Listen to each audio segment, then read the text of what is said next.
अगर आपको अपनी जिंदगी में कोई दुख हो या कोई परेशानी हो या आप किसी ऐसे रास्ते में फंस गए हैं जिसके दो मार्ग हैं और आपको समझ नहीं आ रहा है आपको कौन सा रास्ता चुनना चाहिए, तो आज का ये वीडियो आप लोगों के लिए खास होने वाला है और आप बहुत शांत महसूस करेंगे। आपने ये कहावत तो अवश्य सुना होगा कि क्रोध से भ्रम पैदा होता है, भ्रम से बुद्धि व्यग्र होती है और जब बुद्धि व्यग्र होती है तब तर्क नष्ट हो जाता है और जब तर्क नष्ट होता है तब व्यक्ति का पतन हो जाता है। ये कहावत भगवान श्री कृष्ण ने स्वयं कहा था। श्री कृष्ण कहते हैं, क्रोध एक ऐसा जहर है जो व्यक्ति को मारता तो नहीं लेकिन उसको अपने जैसा विषैला बना देता है। अब आप सोचेंगे, भला क्रोध किसी व्यक्ति को विषैला कैसे बना सकता है? वो इसलिए क्योंकि अक्सर जब इंसान गुस्से में होता है तो अपना आपा खो बैठता है, सामने वाले को ऐसे शब्द बोल जाता है जो किसी जहर से कम नहीं लगते।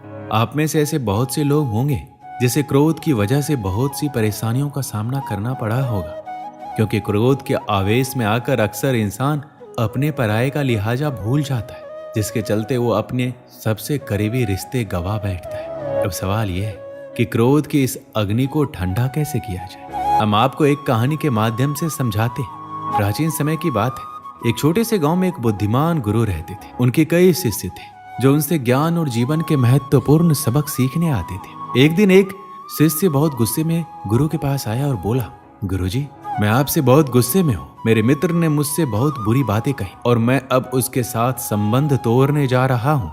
गुरुजी ने शांति पूर्वक मुस्कुराते हुए कहा, शांत हो जाओ और मेरे साथ आओ। वो शिष्य को एक शांत नदी के किनारे ले गए। नदी के पास पहुंचते ही गुरु ने कहा, इस पानी को देखो, ये बिल्कुल शांत है, लेकिन अगर तुम इस पर पत्थर फेंकोगे तो लहरें उठेगी। जैसे ही पत्थर की गति थम जाएगी पानी फिर से शांत हो जाएगा। शिष्य ने नदी में पत्थर फेंका और देखा कि पानी में लहरें उठी और फिर धीरे धीरे शांत हो गई। गुरु ने कहा, तुम्हारे गुस्से का भी यही हाल है। जब कोई तुमसे बुरा कहता है या तुम्हारे साथ गलत करता है तो वह एक पत्थर की तरह होता है जो तुम्हारे मन के शांत पानी को बाधित करता है। अगर तुम उसे और बढ़ावा देते हो तो लहरें तेज होगी, लेकिन यदि तुम शांत हो जाओगे तो लहरें स्वतः ही थम जाएगी और तुम्हारा मन फिर से शांत हो जाएगा। शिष्य ने गुरु की बातों को ध्यान से सुना और समझा कि गुस्से में आकर सही निर्णय नहीं लिया जा सकता। उन्होंने महसूस किया कि जब भी गुस्सा आता है उस समय शांत रहकर सोचना चाहिए ताकि मन स्थिर हो सके और सही निर्णय लिया जा सके। गुरु ने अंत में कहा, हर बार जब गुस्सा आए तो कुछ समय मौन रहो। जैसे नदी में पत्थर फेंकने के बाद पानी शांत हो जाता है, वैसे ही तुम्हारा मन भी शांत हो जाएगा और तुम अपने क्रोध पर विजय पा सकोगे। इस कहानी से शिष्य ने एक मूल्यवान सबक सीखा कि गुस्से में जल्दबाजी में निर्णय नहीं लेना चाहिए, बल्कि शांत रहकर समझदारी से काम लेना चाहिए। इसलिए दोस्तों, जब भी आपको गुस्सा आए तो कुछ समय के लिए मौन रहिए। इससे आपका क्रोध शांत हो जाएगा और आप बेहतर तरीके से स्थिति को संभाल सकेंगे। श्री कृष्ण कहते हैं, भय सबको होता है, चाहे वो पशु हो, पक्षी हो या मनुष्य। वास्तविकता में मनुष्य भय को अपने साथ लेकर ही जन्म लेता है। और इस भय से भय कैसा? यदि भय बुरा भाव होता तो क्या इसे हम अपने साथ लेकर जन्म लेते?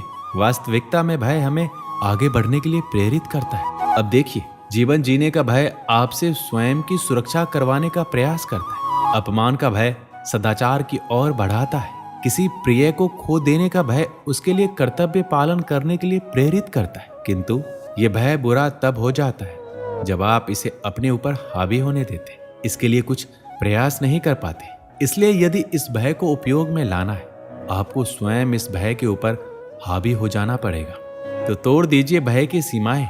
अपने आत्मा को छोड़ के किसी और के समक्ष सर मत झुकाइए और स्मरण रखिए, जब अंधकार से डरना छोड़ दोगे तभी दीपक बनकर प्रकाश दे पाओगे। जिनके अंदर डर स्वाभाविक है उनको अपने दिमाग और मन को एक बात समझानी होगी, अगर मुझे अच्छी जिंदगी जीनी है तो मुझे इस डर को जीतना हो और इसके लिए मुझे योजना पूर्वक एक के बाद एक कदम उठाने पड़ेंगे। खुद को यकीन दिलाना ही होगा कि वक्त रहते ही खुद को बदलना पड़ेगा। अगर हम नहीं बदले तो वक्त ने बदलने की कोशिश की तो बड़ी तकलीफ होगी। पहले आप खुद से सवाल कीजिए, क्या मैं डर की वजह से आगे नहीं बढ़ रहा हूँ? क्या डर की वजह से मुझे सफलता नहीं मिल रही है? अगर आपका उत्तर हाँ है तो चलो डर के अंदर जाते हैं हमें ध्यान से समझना पड़ेगा। हमें डर क्यों लगता है? क्योंकि हमारे अंदर आत्मविश्वास की कमी है। फिर सवाल आता है, हमारे अंदर आत्मविश्वास क्यों कम है? क्यों जिस क्षेत्र में हम सफलता हासिल करना चाहते हैं उस क्षेत्र के बारे में हमारा ज्ञान अधूरा है?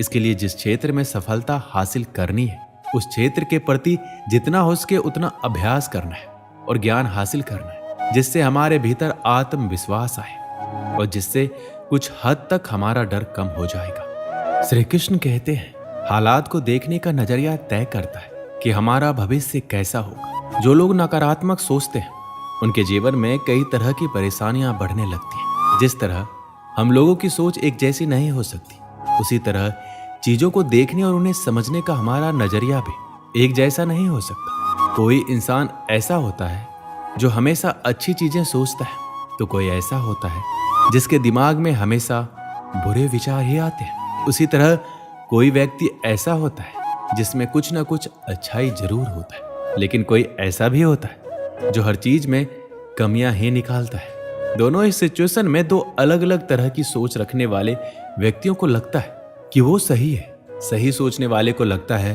कि वो सही सोच रहा है और गलत सोचने वाले को लगता है कि वो भी सही सोच रहा है, लेकिन कहीं ना कहीं दोनों में से कोई एक व्यक्ति ही सही है। अब मैं आपको एक छोटी सी कहानी के माध्यम से समझाता हूँ कि हमारा लोगों और जिंदगी के प्रति नजरिया कैसा होना चाहिए। एक छोटा सा गांव था जहां एक युवक रहता था। उसकी परिस्थितियां बहुत कठिन थी।